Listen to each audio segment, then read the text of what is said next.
নির্বাচনী প্রচারে দেওয়াল লেখনে মুখ্যমন্ত্রীকে কটূক্তি। লোকসভার প্রাক্কালে শুরু রাজনৈতিক চর্চা।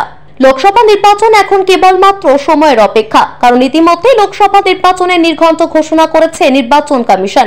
সারা দেশের পাশাপাশি বাংলাতে 42টি আসনে হবে এই নির্বাচন। রাজ্যের 42টি আসনে 7 দফায় নির্বাচনের সিদ্ধান্ত নিয়েছে নির্বাচন কমিশন। কেন্দ্রীয় বাহিনীর নিরাপত্তায় হবে লোকসভা ভোট, যার কারণে একদিকে যেমন প্রশাসনিক তৎপরতা রয়েছে, ঠিক তেমনি চরম ব্যস্ততা রয়েছে বিভিন্ন রাজনৈতিক মহলে। রাজ্যের প্রতিটি প্রান্তে বিভিন্নভাবে প্রচারে নেমেছেন বিভিন্ন রাজনৈতিক দলের প্রার্থী থেকে দলীয় নেতৃত্ব, কর্মী, সমর্থকেরা, যার কারণে লোকসভা নির্বাচনের প্রাক্কালে একাধিক ইস্যুতে সরগরম হচ্ছে রাজ্য রাজনীতি। লোকসভা নির্বাচনের আগে শাসক বিরোধী চর্চা যেন রাজ্য রাজনীতিতে এক অন্যতম কেন্দ্রবিন্দু হয়ে দাঁড়িয়েছে। যে কোনো ইস্যুতেই একে অপরের বিরুদ্ধে সুর চড়াচ্ছেন বিভিন্ন রাজনৈতিক দলগুলি। এবার লোকসভা নির্বাচনের প্রাক্কালে বিজেপির দেওয়াল লিখনে ব্যবহার করা হলো তৃণমূল সুপ্রিমো তথা মুখ্যমন্ত্রীর নামে কটূক্তি। আর এই ঘটনায় শুরু হয়েছে রাজনৈতিক চাপানোতর। শাসক বিরোধী চর্চায় সরগরম হয়ে উঠেছে রাজনৈতিক পরিবেশ। লোকসভা নির্বাচনের প্রাক্কালে রাজনৈতিক প্রার্থীর সমর্থনে সারা রাজ্যে প্রতিটি জায়গায় শুরু হয়েছে দেওয়াল লেখনের কাজ। সেই দেওয়াল লেখনেই মুখ্যমন্ত্রী মমতা বন্দ্যোপাধ্যায়ের নাম না করে কটূক্তি করা হলো বিজেপির তরফে। ঘটনা বীরভূম জেলার, যেখানে দেওয়াল লেখনে কটূক্তি করা হয়েছে রাজ্যের মুখ্যমন্ত্রী তথা তৃণমূল সুপ্রিমো মমতা বন্দ্যোপাধ্যায়কে। দেওয়ালিখনে লেখা হয়েছে, কালীঘাটের ডাইনি শিল্প হতে দেয়নি। এই দেওয়ালিখনকে কেন্দ্র করে শুরু হয়েছে শাসক বিরোধী চর্চা। একদিকে যেমন এই ঘটনার সমর্থন জানিয়েছে, শাসক দলকে নিশানায় নিয়েছেন বিজেপি নেতৃত্ব, ঠিক তেমনই বিজেপিকে নিশানায় নিতে ছাড়েনি তৃণমূল নেতৃত্ব।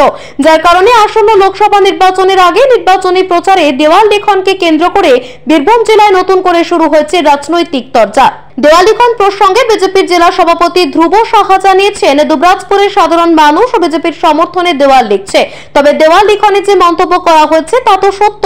এই রাজ্যে শিল্প হতে দেননি মমতা বন্দ্যোপাধ্যায়। মমতা বন্দ্যোপাধ্যায়ের দল যখন জন্ম নিয়েছিল, পশ্চিম বাংলায় শাসন ক্ষমতা এসেছিল, সেটিও শিল্পকে তাড়িয়ে।